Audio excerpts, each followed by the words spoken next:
Learn mathematics, essentially for three reasons: calculation, application, and last, and unfortunately least in terms of the time we give it, inspiration.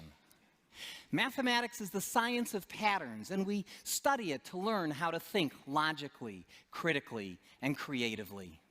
But too much of the mathematics that we learn in school is not effectively motivated. And when our students ask, why are we learning this? And they often hear that they'll need it in an upcoming math class or on a future test. But wouldn't it be great if every once in a while we did mathematics simply because it was fun or beautiful or because it excited the mind? Now, I know many people have not had the opportunity to see how this can happen, so let me give you a quick example with my favorite collection of numbers, the Fibonacci numbers. Yeah, I already have Fibonacci fans here. That's great. Now, these numbers can be appreciated in many different ways. From the standpoint of calculation, they're as easy to understand as 1 plus 1, which is 2. Then 1 plus 2 is 3, 2 plus 3 is 5, 3 plus 5 is 8, and so on. Indeed, the person we call Fibonacci was actually named Leonardo of Pisa, and these numbers appear in his book, Liber Abaci, which taught the Western world the methods of arithmetic that we use today. In terms of applications, Fibonacci numbers appear in nature surprisingly often. The number of petals on a flower is typically a Fibonacci number, or the number of spirals on a sunflower or a pineapple tends to be a Fibonacci number as well. In fact, there are many more applications of Fibonacci numbers, but what I find most inspirational about them are the beautiful number patterns they display. Let me show you one of my favorites. Suppose you like to square numbers, and frankly, who doesn't?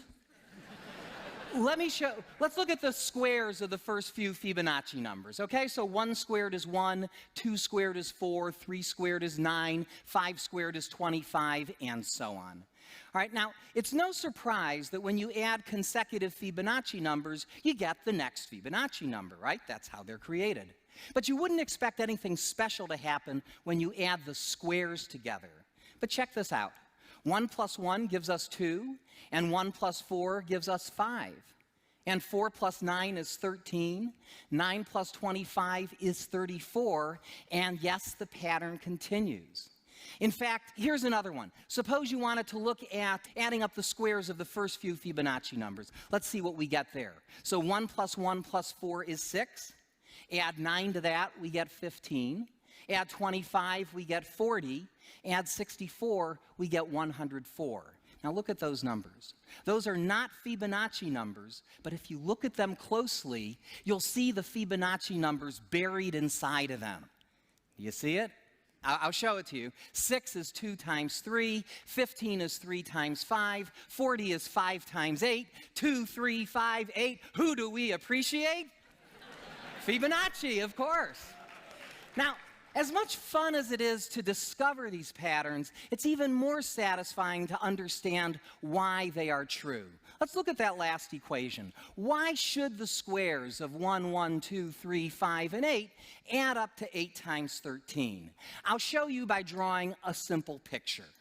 All right, we'll start with a 1 by 1 square, and next to that put another 1 by 1 square. Together they form a 1 by 2 rectangle. Beneath that, I'll put a 2 by 2 square, and next to that, a 3 by 3 square. Beneath that, a 5 by 5 square, and then an 8 by 8 square, creating one giant rectangle, right? Now let me ask you a simple question. What is the area of the rectangle? Well, on the one hand, it's the sum of the areas of the squares inside it, right? Just as we created it. It's 1 squared plus 1 squared plus 2 squared plus 3 squared plus 5 squared plus 8 squared, right? That's the area. On the other hand, because it's a rectangle, the area is equal to its height times its base. And the height is clearly 8, and the base is 5 plus 8, which is the next Fibonacci number, 13, right? So the area is also 8 times 13.